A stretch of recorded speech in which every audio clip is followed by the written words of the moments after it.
कहते हैं जिंदगी जिंदा दिली का नाम है, मुर्दा दिल भी क्या खाक जिया करते हैं। आज हम जिस जगह पर हैं वहाँ पर ये कहावत बिल्कुल सटीक बैठती है।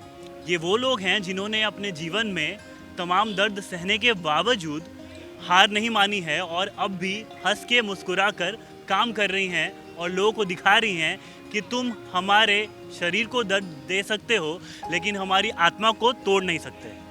तो आज हम आपको मिलाएंगे कुछ इन्हीं लोगों से जो इस कहावत को, इस बात को जी रही हैं।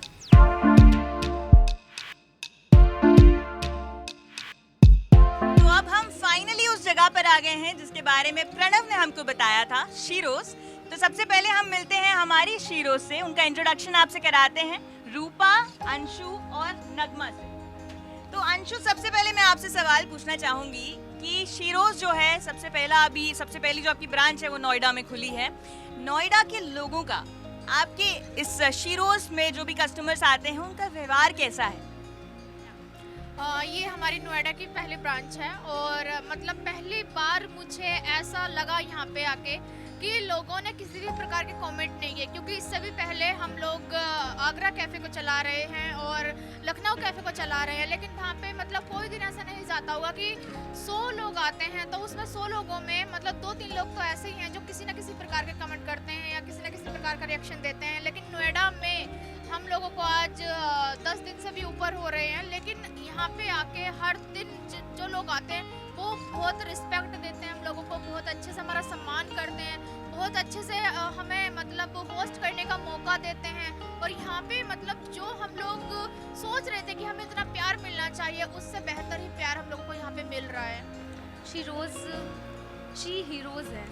जैसे हम एक लड़कियां हैं, हम एक हीरो हैं, मतलब अपने आप में एक हीरो हैं। जहाँ जैसे हम लोग उस टाइम पे थे जब हमारे ऊपर एसिड अटैक हुआ था, उसके बाद से जो चीज़ें हम लोगों ने सही, जो चीज़ें हम लोगों ने फेस की, उसके बाद हम लोग जो उभर कर आए, मतलब यहाँ पे पहुँचे, शीरोज़ पे पहुँचे। इसके लिए तो हम लोग खुद को बोलते हैं कि हाँ, हम शीरोज़ हैं। रूपा, ये जब आपने ये ब्रांच स्टार्ट की, आपके फाउंडर ने आपको बताया कि नोएडा में आप एक ऐसे ब्रांच खोलने जा रहे हो, किस तरीके की आपको कुछ हिचक महसूस हुई? क्या महसूस हुआ कि ये नोएडा में ये काम करना चाहिए या नहीं? क्योंकि दिल्ली में आने से ज़्यादातर लोग घबरा जाते हैं एक बार को कि दिल्ली बहुत बड़ी है।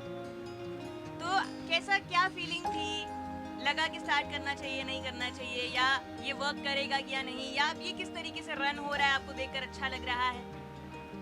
मैं मतलब आपने पूछा कि आपको हिचक हुई थी या नहीं हुई थी, मुझे बिल्कुल भी हिचक नहीं हुई थी, क्योंकि हमारा जब ये संस्था शुरू हुई थी 2013 में, तो पहले दिल्ली से ही शुरू हुई थी, लक्ष्मी नगर से, और हमारा आगरा वाला कैफ़े भी ओपन यहीं से शुरुआत हुई थी। तो दिल्ली और नोएडा के लोग काफ़ी जानते हैं हम लोगों को, तो उनकी डिमांड थी कि हम लोग नोएडा में और दिल्ली की शहर में भी एक कैफ़े ओपन करें, तो बस उसी चलते हमने यहाँ पे कैफ़े ओपन किया।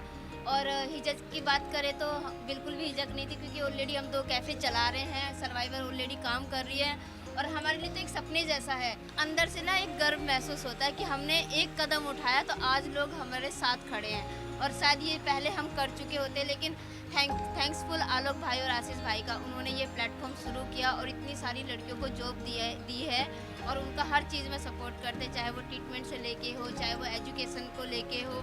और आज आप देख भी रहे हैं, आप खुद एक शीरोज़ में बैठे हैं, तो यहाँ पे सभी सर्वाइवर इतना खुल के बात कर पाती हैं। शायद ये संस्था किससे पहले शायद किसी में इतनी हिम्मत नहीं थी वो अपनी स्टोरी खुल के बता पाए या इतने गर्व से बात कर पाए। मैम, मैं कुकिंग नहीं करती हूँ, मैं मॉकटेल्स बनाती हूँ, और मैंने आपको मतलब टेस्ट भी कराया है मैंगो शेक, और आप बाकायदा रिव्यू देंगे वहाँ पे कि किस तरीके से बना था और कैसा टेस्ट था उसका। और प्रॉपर मुझे मॉकटेल्स बनाना आता है, और मुझे सबसे अच्छा बनाना आता है कोल्ड कॉफ़ी, और वो बाकायदा मैंने सीखा है। और जितना भी होता है, मोहितो से लेके चॉकलेट शेक से लेके जितने भी ड्रिंक्स होते हैं, सब मुझे बनाना आता है।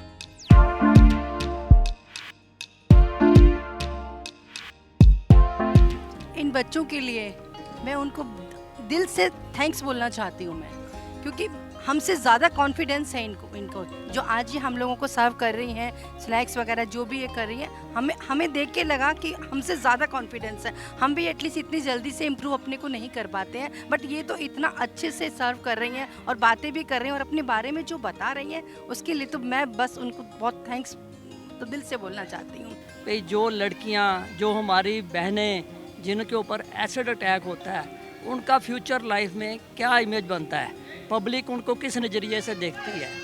मैं अपने बेटे के साथ आया था दिल्ली, वैसे मैं पंजाब का रहने वाला हूँ। जब इसने मेरे को बोला भी ऐसे ऐसे पापा यहाँ पे एक है, तो मैंने बोला सबसे पहले हम वहीं जाएंगे और वहीं खाएंगे, बजाय होटल के एसी कमरे में बैठने पे, बेंच पे जाके बैठ के कुर्सी पे और वहीं बैठेंगे और उनका दुख दर्द थोड़ा सा देखेंगे।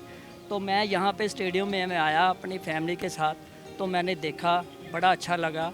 खाने का तो बहुत ही मज़ेदार खाना था, स्नैक्स लिए हमने वो भी अच्छे थे, और जो बनाने वाला है क्या कमाल का है। इतनी 5 स्टार होटल में भी मैंने जाके देखा, जो इन बच्चों ने अपने हाथों से बना के सर्व किया है वो तारीफ़ काबिल है।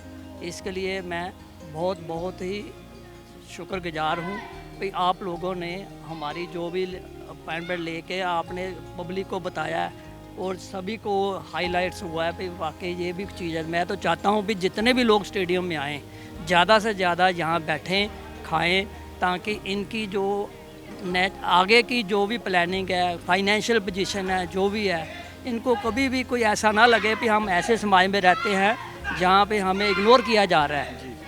ठीक है ना? तो इसके लिए मैं आपका भी और इन बच्चों का भी बहुत बहुत शुक्रगुजार हूँ।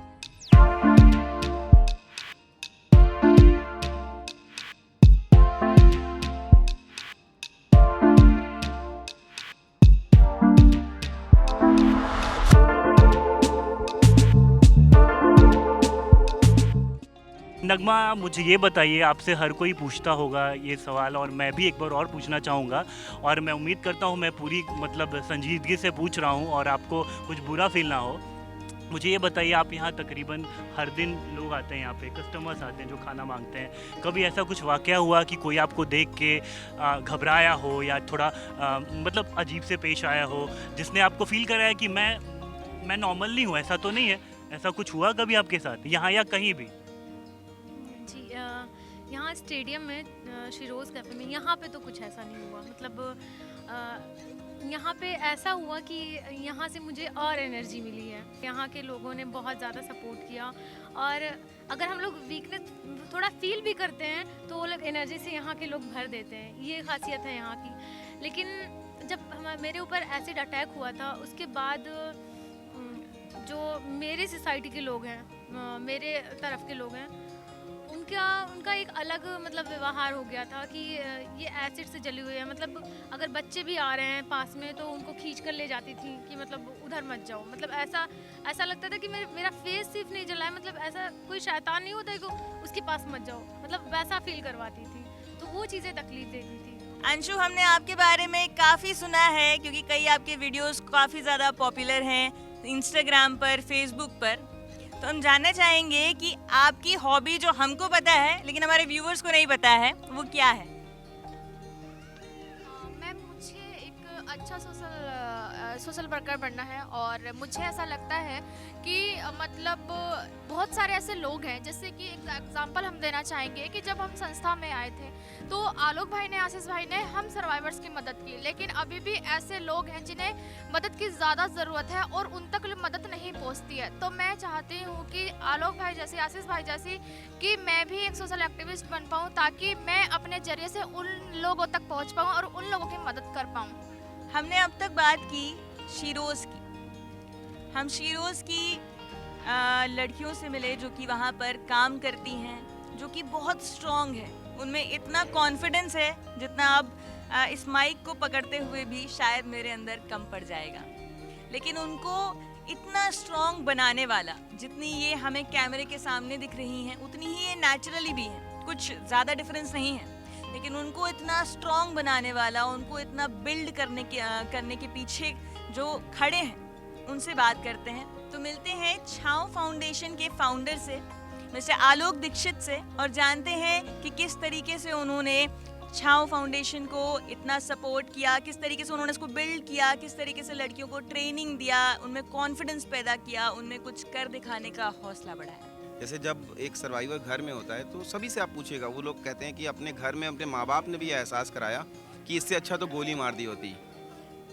कोई किसी ने सजेशन दिया कि उन्हें क्यों ना इतना पेन देख के, शायद एम्पैथी में बोल रहे हैं कि लोग कि जहर का इंजेक्शन दे दो, ये सभी लोगों ने हमें बताया है। तो जब आप ऐसे माहौल से निकल के आते हो और आप ये सोचते हो कि आपका जीवन कैसा होगा, जब आपने आपको चेहरे में अपना चेहरा देखते हो, लोगों के कमेंट सुनते हो, आपको हिम्मत नहीं मिलती है, तब आप यही सोचते हो कि कैसे रहेगा, कैसे होगा। लोग कहते तो हैं कि हाँ आप आगे बढ़ जाओगे, पर किसकी तरह आगे बढ़ जाओगे।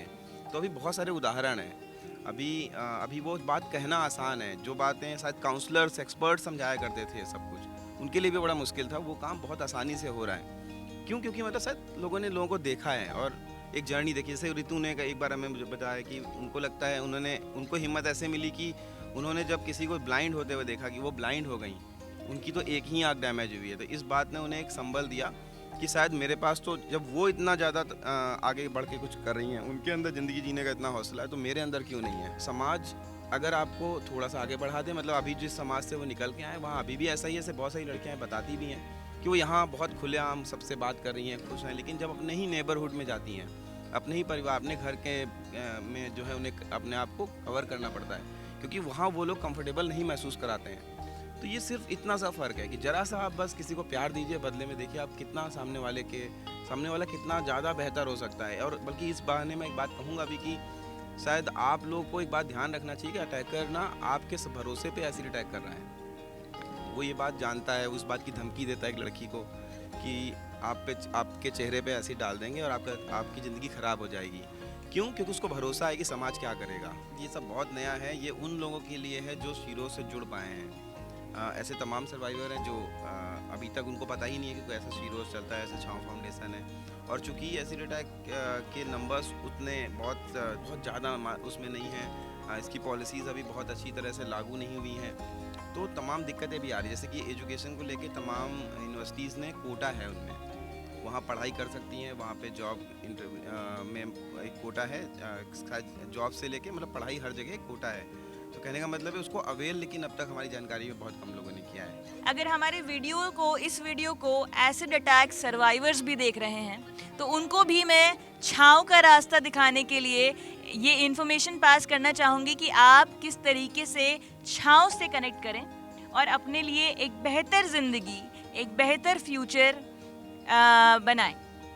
आप मुझे बताइए आलोक कि आपसे छाव फाउंडेशन से कैसे कनेक्ट किया जा सकता है, दिल्ली में बैठ करके, दिल्ली एनसीआर में बैठ करके, या फिर किसी भी सिटी में बैठ करके, कि अगर किसी भी गांव, छोटे से छोटे गांव में भी कोई एसिड अटैक सर्वाइवर है जो अपनी एक बेहतर ज़िंदगी के बारे में या तो उसको पता नहीं है, और पता है तो वो कांटेक्ट नहीं कर पा रहा है, वो आप तक कैसे पहुँचे? देखिए, आप बस गूगल पे छाव फाउंडेशन डालें तो आपको पूरा एड्रेस और मोबाइल नंबर वगैरह मिलेंगे। आप एक बार अगर कोई ये फ़ोन करता है, हमें बताता है कि वो सर्वाइवर हैं, तो वो हम उसको नोट कर लेते हैं, इसके बाद हम ही फॉलो अप करते हैं आगे। तो बस एक कॉल करने की देरी है मेरे ख्याल से, या अगर फेसबुक पे भी आप ढूंढेंगे तो छाव फाउंडेशन शीरोज़ हैंगआउट मिलेगा। कोई अगर सुविधा हो सके तो लखनऊ या आगरा या यहाँ पे नोएडा में कैफ़े पे आएँ, तो न सिर्फ आप जुड़ जाएंगे बल्कि आप कई लोगों से जुड़ जाएंगे। अगर आपको शीरोज़ के साथ, जो अभी मेरे साथ वीडियो के एंड में बैठी हैं, इनके साथ हमारा वीडियो पसंद आया तो इसे लाइक और शेयर ज़रूर करें। मैं चाहूँगी एक बार शीरोज़ भी यही बात मेरे साथ दोहराएं कि अगर आपको हमारे वीडियो पसंद आया तो इसे लाइक, शेयर, कमेंट और आगे तक ज़रूर लेके जाएं। ऐसे ही और वीडियोस के लिए देखते रहें TV9 भारतवर्ष डिजिटल।